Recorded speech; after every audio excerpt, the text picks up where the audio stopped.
guys for testing out the question and answer feature. I really do adore it.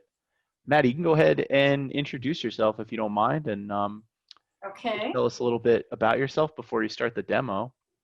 Okay, great. I'm Mattie O. Welcome to my home studio. I've been in my home studio 10 years now. And I work in a lot of different mediums. So I have paints and metals, and we're going to work with paper today because the exhibit is all paper with some wire. So I wanted to show you how we make paper. And it's the ancient, old-fashioned way. So I get a particular type of paper called abaca, like abacus, but abaca. It's a relative of the banana tree, and it's super high shrinkage.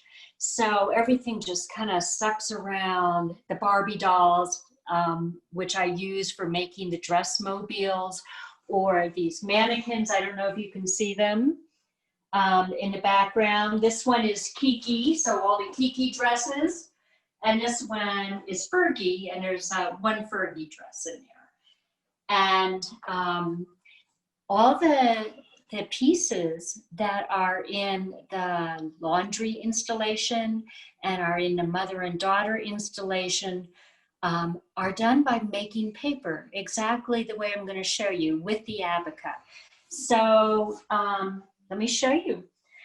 I get the pulp in these 5-gallon drums from the only importer in the US in Brooklyn, Williamsburg. And so I'm going to add some pulp to the water here.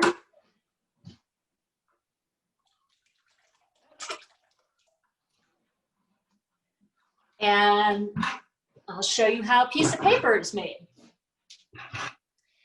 So the first thing we got to do is mix the pulp in. And by the way, my sweetheart Dwayne is the one holding the phone for us while we do this demo. So you want to say hi, Dwayne?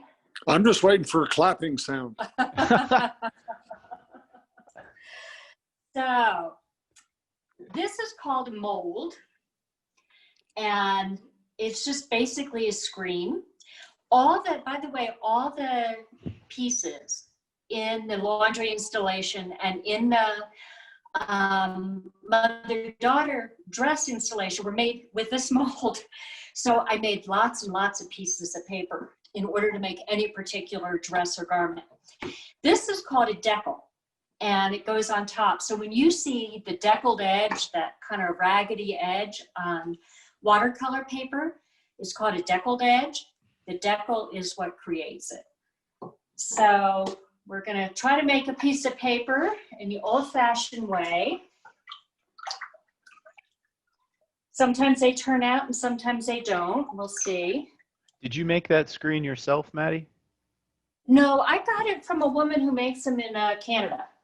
It looks really rugged. Yeah, this has been through a lot, actually. Actually, I'm going to mix that up a little bit better.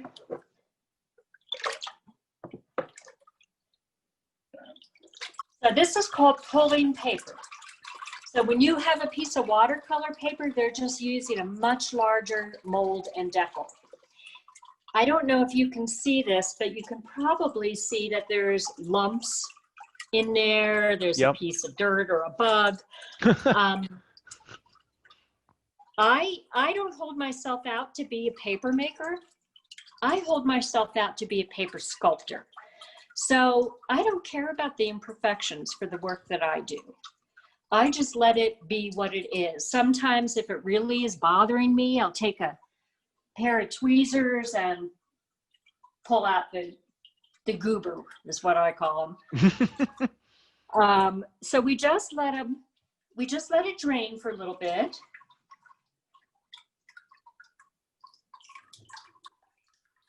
Now remember, every single dress was made doing this exact procedure. So for instance, most of the dresses took between 16 and 20 of these sheets to make. So now it's mostly drained, and we're going to take off the decal. So now we have basically this wet pulp that's adhering to the mold. Oh, I got nervous there for a second that it was all going to slide off. Just slide off, I know. Sometimes it does. But anyway, so now we're going to come over to do what we call couche it. So I've already done a couple other sheets under here. These are pieces of interfacing. And there's a piece that I have, quote, couched. It's spelled like couch or couched, but in French it's couched. So pretty fancy. So now we're going to couche it. And this is the part that sometimes it works and sometimes it doesn't. So we go down, press, and come up. And I'm sorry it's white on white, but you can probably see that there's a piece of paper on there. So this is just a plain white piece of paper. For many of the things that I did in the show, I used all kinds of different colors for pulp painting. So here are some of the colors. I just took them out of the fridge. I mix them up with water and use ketchup bottles to make a design. So let me see if I can, we'll just try one thing to show you. So each panel, you know, that goes into making the fabric, this is a glass table underneath. I would lay out all the wet paper on this glass table and create, quote, the fabric by overlapping each sheet. So this is how we pulp paint. So we'll just make some polka dots here. And you can see it's really not precise. And that's kind of what I like about it. It has more of an organic feel. What gives that pigment its color? I buy pigments that are meant just for paper pulp. Okay. And I put in a retention agent. So, okay, so there we got the 4 dots. And there is a t-shirt in the show that's hanging on the laundry line. It has different colors in it, but this is how I did it. I made these 4 dots with different, or 6 dots, I've forgotten, with different colors. And then this is very diluted black pulp. The black pulp I used black thick pulp to make the ones in the Harvey Weinstein mobile is what I call it, the ones with the ball gowns. Candy wrappers. Yes. Is that the name of that one? It's on your immediate right as you enter the show. Pardon me? It's on your immediate right as you enter the show. Yes. In that longer, skinnier room. So what I've got here is some black thread. And I'm just cutting it. And I'm going to dip it in this fairly dilute. And I don't know if this particular thread is very good, but this is how I did a lot of the things in the laundry installation. So now we got this kind of thick, thin, interesting looking thread. Is pulp actually adhering to that, little bits? Yes, exactly. It's not just absorbing the color. No, it's adhering to it. So you see it's a little bit bumpy. Yeah. I used a thicker cotton thread, but I ran out of it actually on the very last piece that I did for the show. And then I just kind of outlined it with this thread to create what you saw on that t-shirt.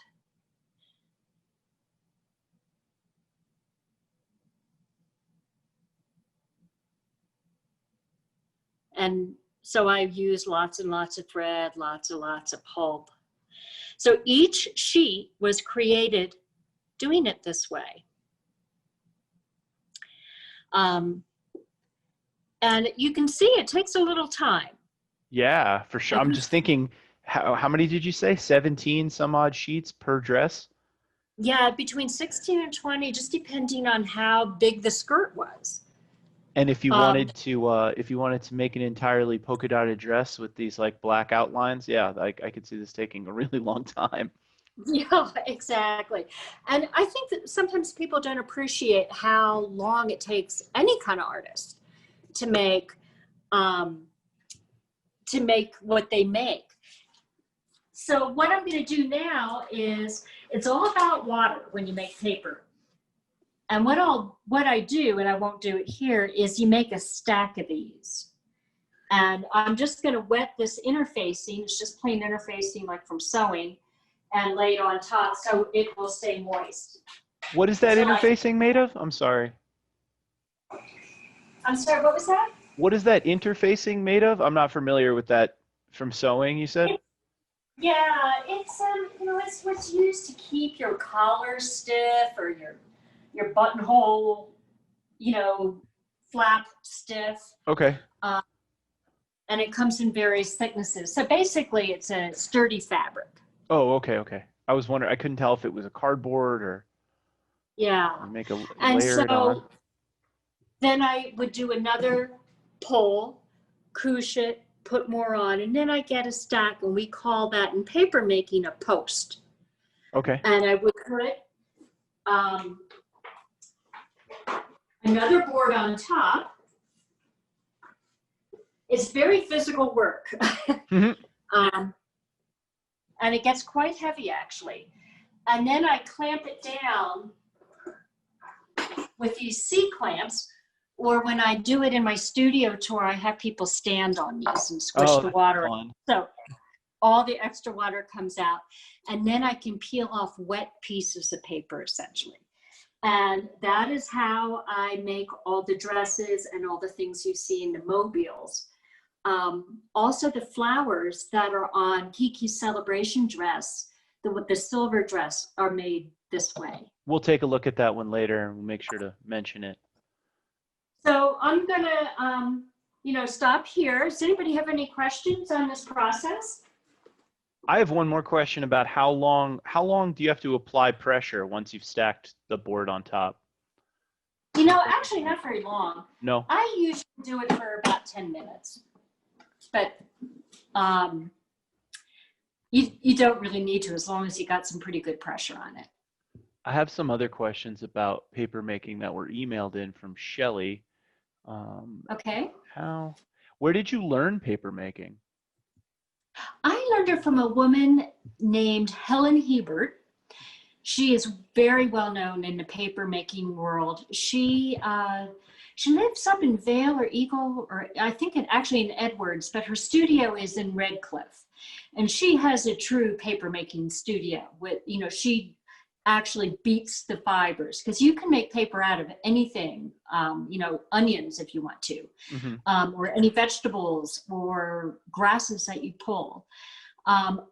Because I don't want to be a paper maker, I want to be a paper sculptor, I don't have that expensive beater equipment. But Helen does. And so she introduced me to Abaca, and I want to say it was 8 to 10 years ago now.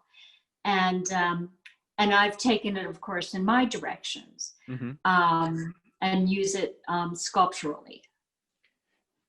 You had said that Abaca you like because it has a really high shrink coefficient. Or really high shrinkage. Can you go into why that's important for what you do and exactly what that means for anybody who's not familiar with the term? Sure. So Abaca, that tree or plant is related to the banana tree. Right.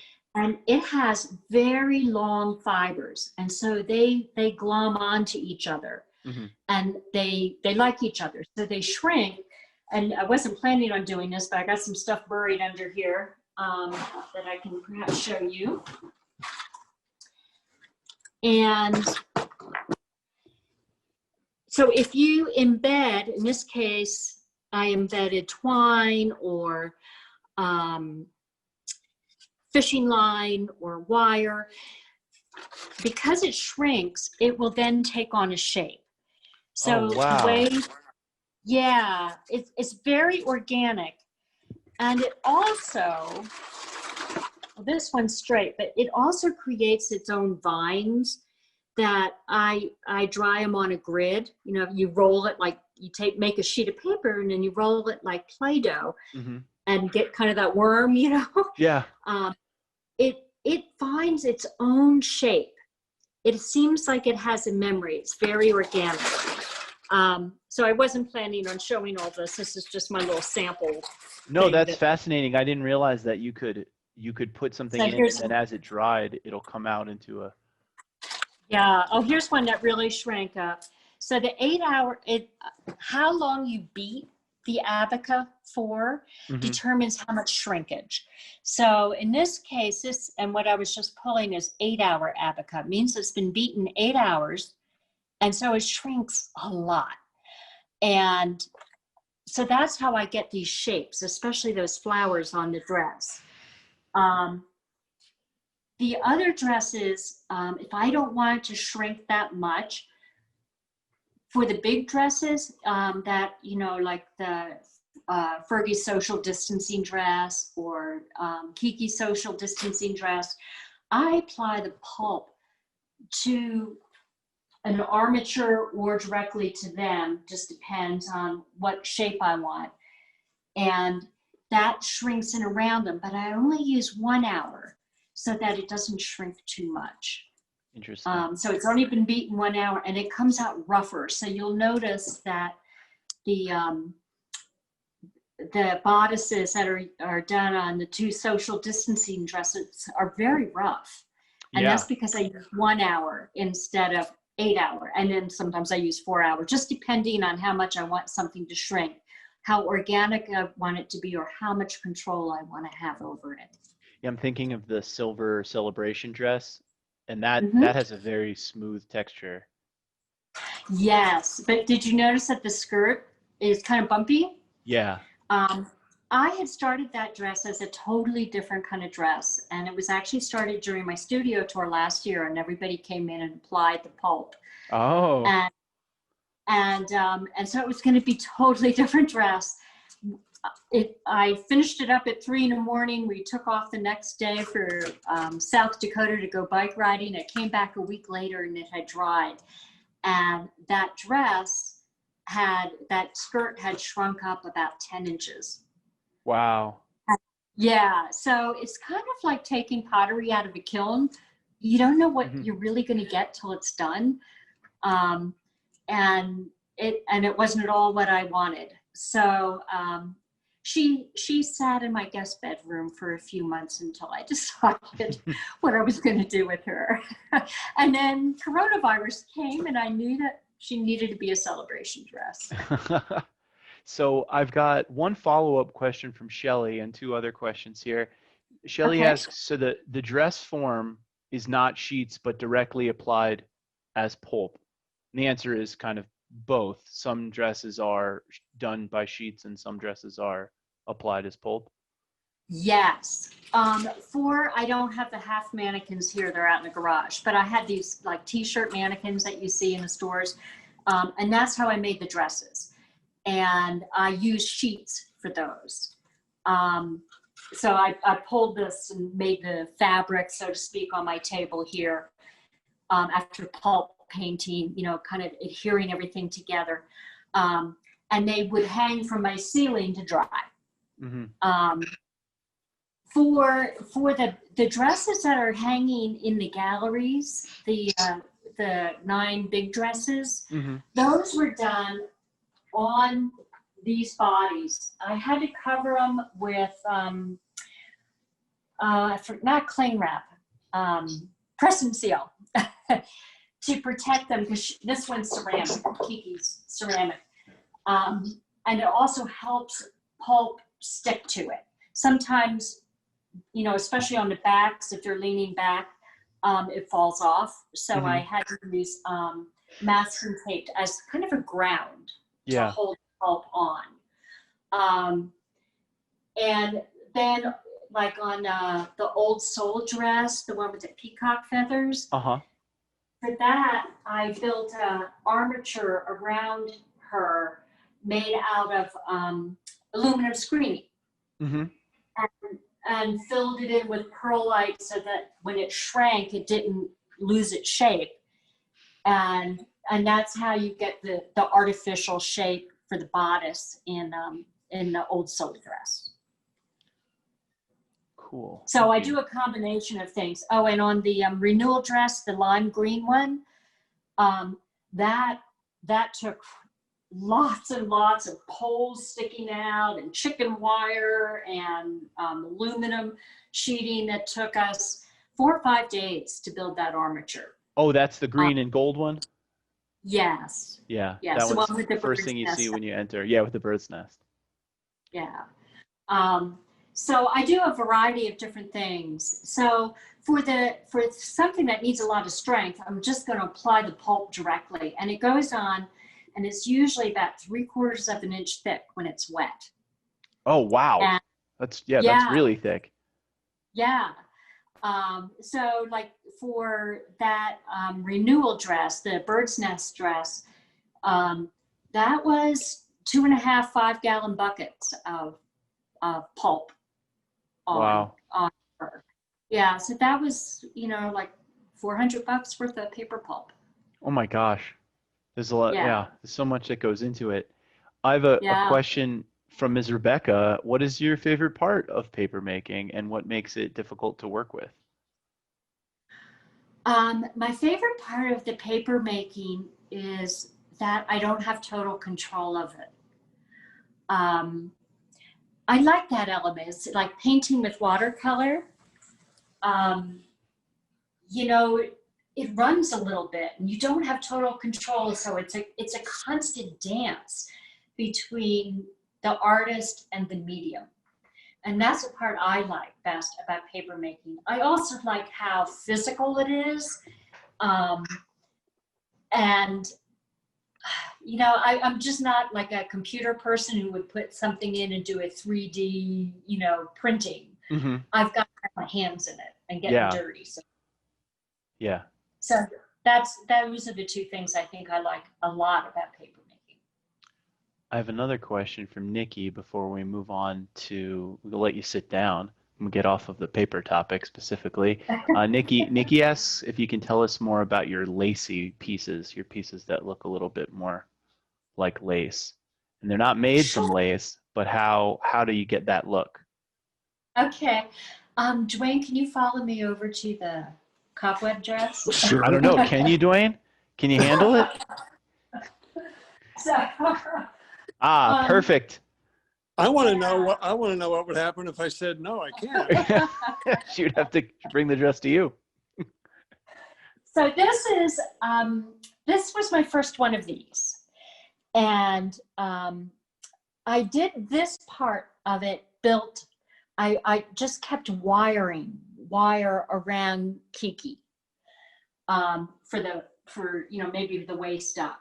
Mm-hmm. And I pulled it really tight and I tried to make it look like cobwebs. So there's a nucleus for each web, I guess I'll say. And then for the skirt, I just did freeform. And then in a large vat of very dilute abaca, I dipped it. And so the Seeds of Gold dress, and that's in the show. And what else? I think that's the only one I did that on, to dip it. And depending on how thick or dilute, you have the pulp, you'll get whatever result. So this that's really how shows I the shrinking too. Pardon? This really shows how the shrinking happens. Like if you can imagine it pulling away, and that's what'll leave those. Usually it's all filled in when I dip it when it's wet, and then I hang it, and it, you can see it sucks back to leave the holes. Reminds me of blowing bubbles as a kid. When you dip into the detergent, and that's cool. I just did that with Nora. Nora's in chat, I think. Who's in chat? Exactly. And Sue says, Dwayne, you're doing a great job. You were always one of my favorites, Sue. Okay. Yeah, Mattie, if you want to have a seat, I think we can move on to a different topic here. But thank you so much for doing that demo. I feel like I learned a lot. We're just gonna set it up on top. Yeah. Just do a little prop so Dwayne doesn't have to hold it. We can get him off the clock and save a buck. No kidding. He's expensive. Worth every penny. I got to figure out how to flip it, and then we're good. Cool. Anybody else have any questions? Hassan, I see your question. I'm just saving it till we get more on that topic. Hello, everyone. That was easy. Perfect. Now I can see you, Eriq. Excellent. And sorry. Okay. Thanks, Dwayne. Sure. Any and all accolades are appreciated. Oh, we'll be sure to credit you on YouTube. I'll link to your social media, and we'll make sure you get all the credit. So, Mattie, I wanted to start with asking you a little bit more about your background. I have some understanding of it. We've talked a few times about your background and your professional experience and what brought you to art, and it's also part of the context panel in the show. But for anybody who hasn't seen the show in real life or read the context panel or know you personally, can we just start there a little bit with your professional background and what brought you to art relatively later in life compared to a lot of professionals? Sure. I have a checkered past when it comes to being an artist, because I started out as a civil engineer. I like the term checkered past. Like you used to be an art thief and now you are an artist. It sounds like you. So I started out as a civil engineer, and then moved into law, and ultimately into art. So how did I do that? Well, my mom was an artist, and my dad was an engineer. He was a chemical engineer. And my mom actually became my art teacher in 1st and 2nd grade. And she did that because the art teacher that had been working there was mad at me for having crayonned a bunny that was green. And so my mother stormed in and became the art teacher. And unfortunately, my mother suffered from mental illness and ended up being institutionalized for a number of months, a number of times.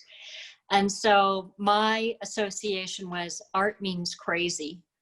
And I didn't do anything art related until I turned 45. So I kept circling around it, kept like a moth to a flame kind of thing, but finally screwed up the courage when I was 45. Did you find any outlets for your creativity in your engineering days? Or did you find yourself avoiding it rather than feeling the need? Both. Both? I kind of lurched along. Sometimes, engineering can be very creative. However, I tended to work for very large firms, such as what was then Martin Marietta, now Lockheed, I believe, and Mobil Oil. And so creativity wasn't something that you could do in that kind of environment. But I always, my daughter who's on the chat, always did creative things with her. And so that was an outlet for me. I sketched, kept them private. But no, mostly I didn't do too much. What was the spark? Where did it all begin? I really want to know where dresses came from and if there was anything before the dresses. Oh yeah. I started making art because of the general counsel I at that point worked for Colorado Springs Utilities. His wife decided to do this class called The Artist Way. It's based on the book by that name by Julia Cameron. And so I did this course, and then I wanted to try my art. And so I took a figure drawing class, and then I took classes from Tom Owens, who many people may know, watercolor artist, who recently passed, and then from Gwen Fox.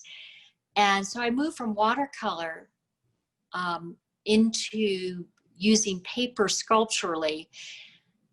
I don't really know why, actually. I was putting paper on my watercolors in Tom's class, and he sent me to Gwen, and Gwen uses tissue paper for collage. Mm-hmm. So then I started making tissue paper sculptures. So I can show you one. It just happens to be right here. Yes, illustrate the story, please, by all means. Perfect. You got this down. Yeah. So this is a tissue paper sculpture of a cow's skull. Oh, wow. On which I painted these poppies. And so I used acrylic medium and archival tissue paper. And I did a number of those sculptures. And I still like to paint. Is that a casting, that one of the skull? Yeah, it is. It's like paper mache, like glorified paper mache. Yeah. And you have to, do you have to have a seam and then remove it from, or do you, yeah. Yes. Yes, you have to cut it off. Mm-hmm. And here, let me turn it around again. Yeah, Dwayne will pick it up for me. He's still on the clock, I guess. Oh, that's, hey. So we'll turn it around. To make himself useful. So you can see perhaps a seam. Oh, okay. That I cut it off. And now I'm just going to try to not be too crazy with this, but perhaps up in the corner here, you can see the original skull. Oh, cool. Yeah, I remember doing paper casting in college. Oh, is that right? Yeah, we had to do. I thought Go ahead. I thought I was making it up, but yeah, it is a thing. When we did it, we had to make a plaster mold because we were learning mold making. So you had an item like you would have had your skull, and then we made a plaster mold from the skull or from whatever the item was. You had to identify the seam like you did along the symmetry point, and then you would have the plaster dry, and then you have to crack the plaster open, and then you'd use the plaster mold to cast the paper into. So you'd be doing it in like the negative of what you did rather than going directly onto the object. But it also would allow you to make like a lot very quickly. Yeah.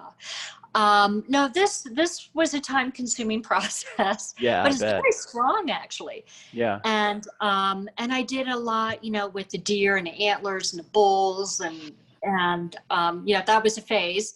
Mm-hmm. And then I took Helen's class, Helen Hebert, and that's when I discovered Abaca, and that's when I fell down that rabbit hole.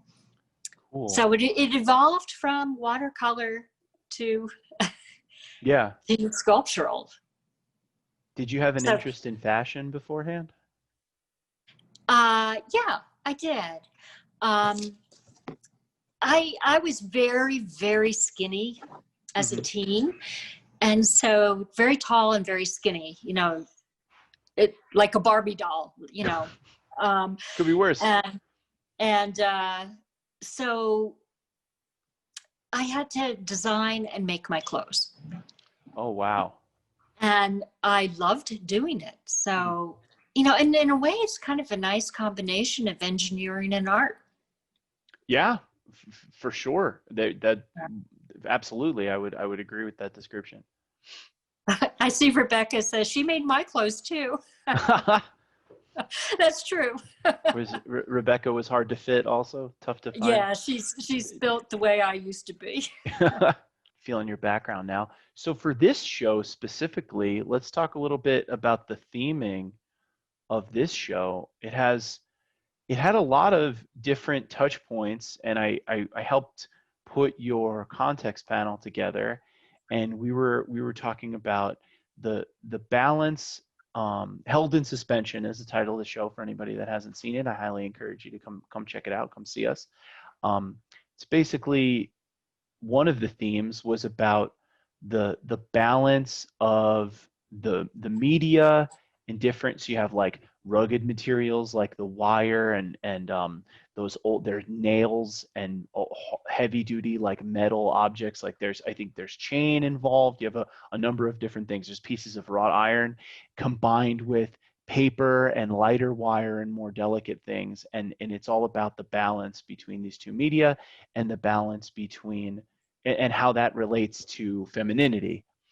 And that I thought that was really cool, because that ties directly into the other show that's up. A woman I interviewed earlier today and named Ambivalently Yours, who also, her work also deals with the nuance of femininity. Can you speak to that and how that inspires your work a little bit? I don't have a ready answer for Okay, that. that's fine. Um, I but I didn't have a yeah, ready question. I like, I came up in an age, I was one of the first female engineers, and I worked on offshore platforms in the Gulf. And I worked, when I was in aerospace, worked on testing Titan stages and designing some of the missile systems and the astronaut backpack. So I always worked around men. And so much of that time, I had to hide my femininity or my sexuality so that I could just survive in that environment, especially if I was a field engineer. Mm-hmm. So for me, femininity doesn't have to be pink. Sure. And doesn't have to be soft.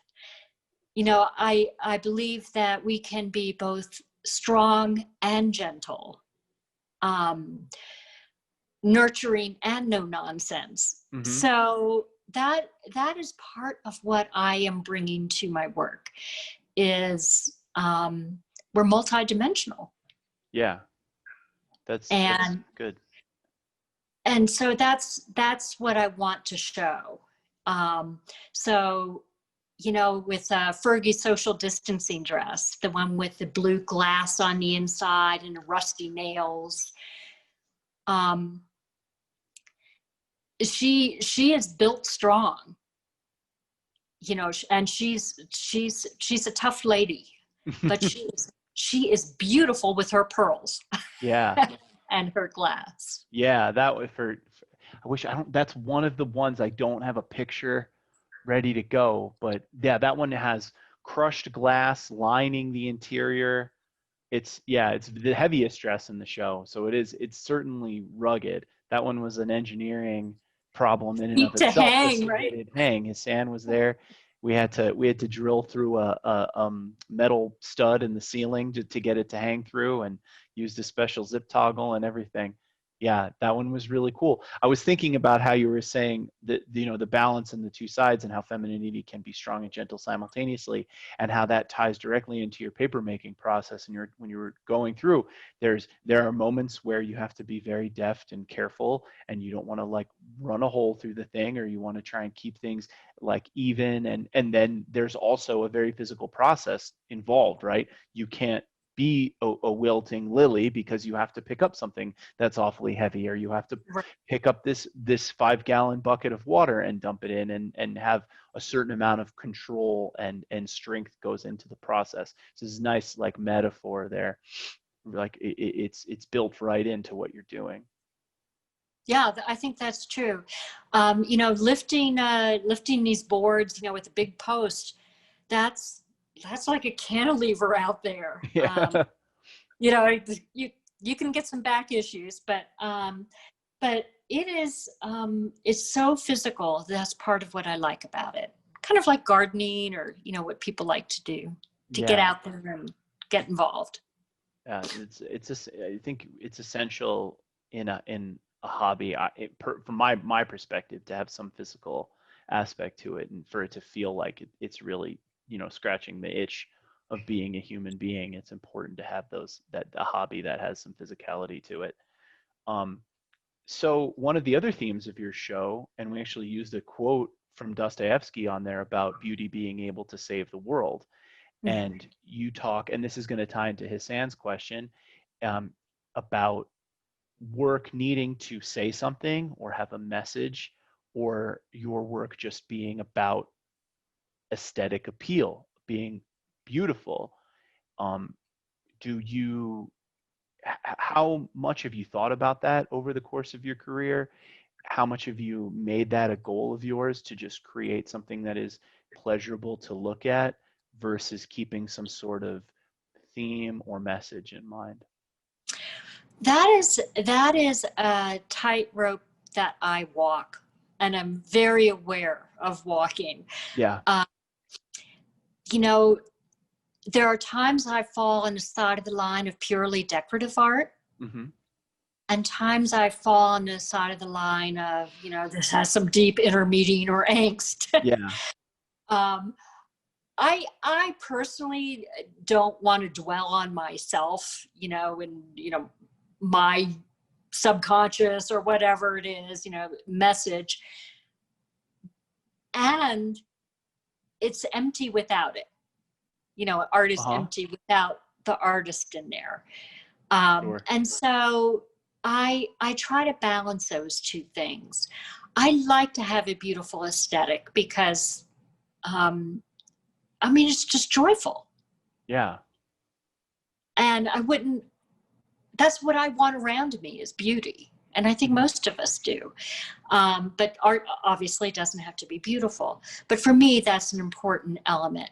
So sometimes that trips over into the purely decorative. But I like making it so much more if it means something to me.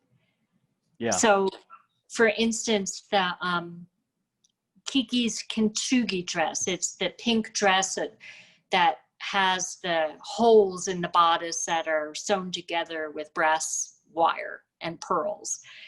That kintsugi is a Japanese art of repairing ceramics, or like teapots. If they break, they're repaired with the lacquer and gold dust. We had a demo of that at Foothills years ago. Oh, you did? Okay. Yeah.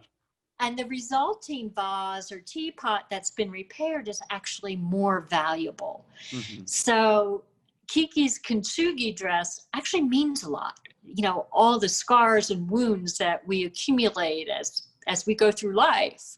Yeah. And yet I wanted her to be beautiful and more valuable because of it.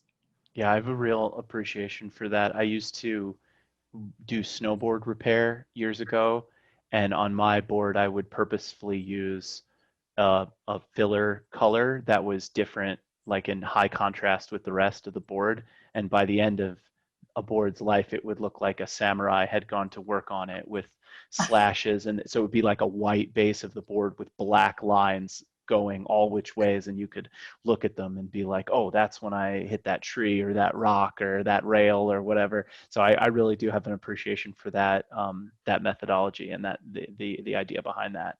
Yeah.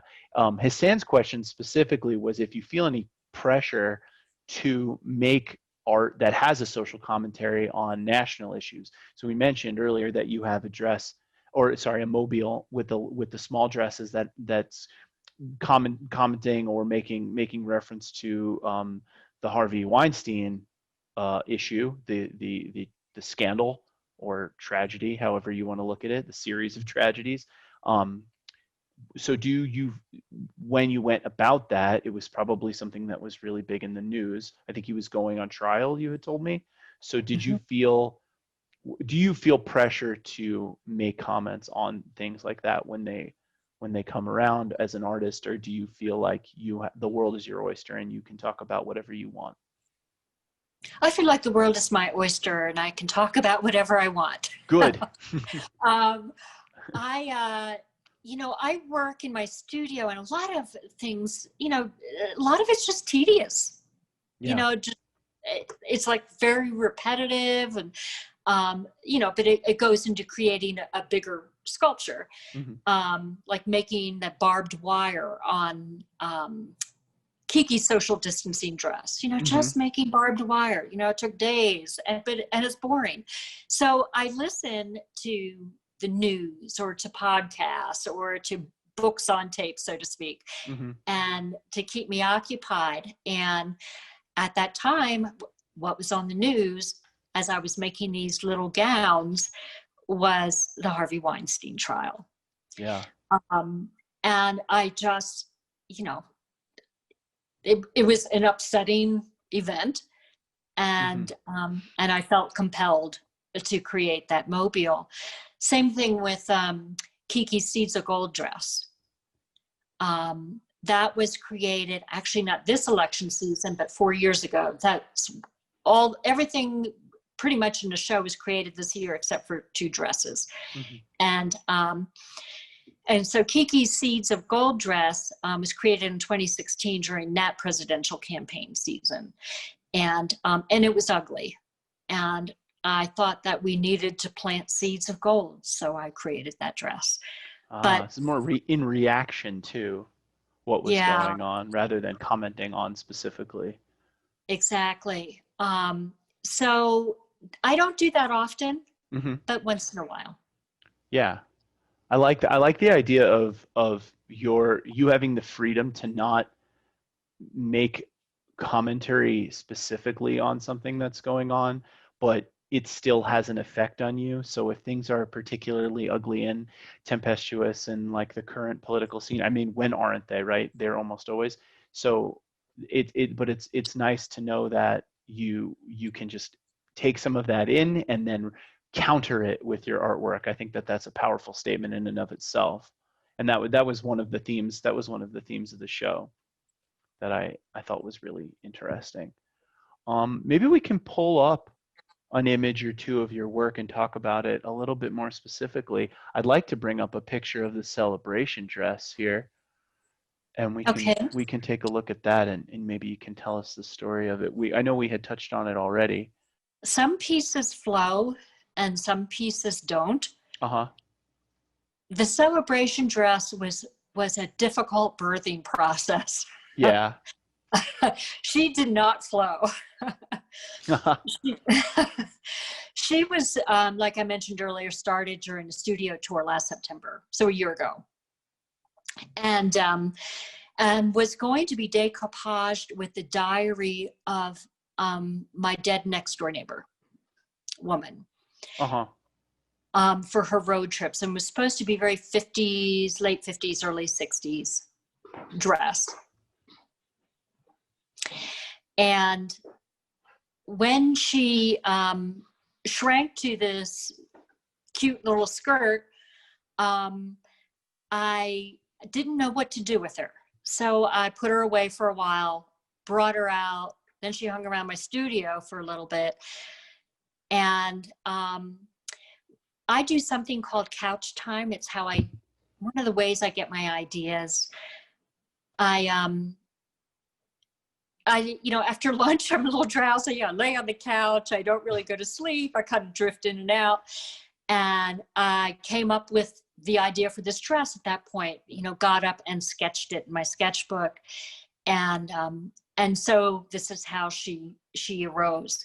The flowers are supposed to be spilling out of her. She is riddled with holes. She's been through a lot. Yeah, you have grommets in there. Yeah. And let me tell you that Dwayne just came back. He was very much a part of all those grommets.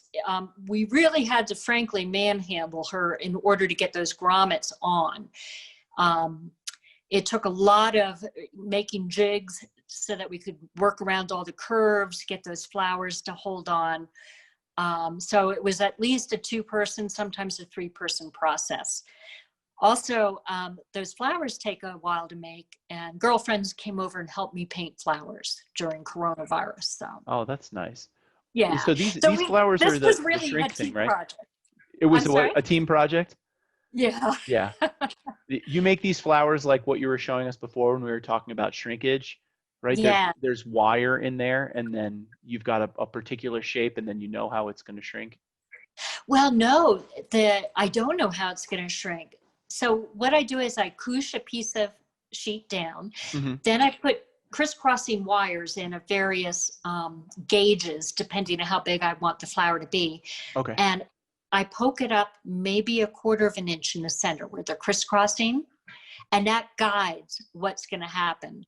And then as they dry, they rise up. And you see how 3-dimensional these are, because Right. these all laid flat. So I'm sorry, I put the wire down, then I couche another piece of paper on top of it. And so then when it's sandwiched, the wire sandwiched between it's paper. Okay. exactly. And these were just, the white paper that you saw me couching earlier. Mm-hmm. And then that this is how much they rise up. They rise up on their own 5 or 6 inches. Helen Hubert has a slow-mo, or I guess a sped up video, an Time overnight lapse. video. Yeah. Yeah, that's it. Thank you. Of flowers that she makes, which are different than what I do, but it shows you how it just takes on a life of its own. It's like it's alive. Oh yeah, that is cool. That is really cool. Let's see if I can pull up. While you're pulling something up, can I say something? Oh, by all means, please. You mentioned that, we mentioned that a lot of this was a team effort. As I was coming down the home stretch, a friend came over in the midst of coronavirus, and we worked diligently, many, many hours every day. And that's Nancy Bonnick. So I just really wanted to give a shout out to her. She had a big part in making the laundry installation, and making a couple of these larger dresses. Shout out to Nancy. Yes. So thank you, Nancy. So tell us about this one a little bit as probably our final touch point of the evening. This one I just think is really spectacular in real life, and I think there's some unique elements to this one that aren't in the other dresses, which is why I picked it to talk about more specifically. This is one of those pieces that for me fell on the side of decorative, Mm-hmm. on the side of the line of decorative. I didn't come at it with a deep meaning. I just wanted it to be beautiful. So the dress was started, you can see on the bodice that there is some glass. For Kiki's kintsugi dress, I suddenly decided I needed freshwater pearls to finish off that dress. And so I ended up going up to the International Gem Show at the Denver Coliseum. It just happened to be that weekend. And I bought the pearls that I wanted for that dress. And as I was leaving, I saw this Roman glass, which is what this is, from Israel, Mm-hmm. on the table. And now, mind you, this is like a Coliseum filled with stuff. I mean, it was just so much stuff. And I fell in love with them, and I'm standing at the table and I'm fondling these things, and I'm talking to myself saying, oh God, what I could do with this. And the lady next to me heard me and said, well, what are you going to do with that? And I said, I am going to build a sculpture around these. and so lo and behold, this is what happened. And the form just arrived, the same way with Couch Time, that form, that ancient looking form, because the Roman glass seems ancient to me. I don't know if it really is. Yeah.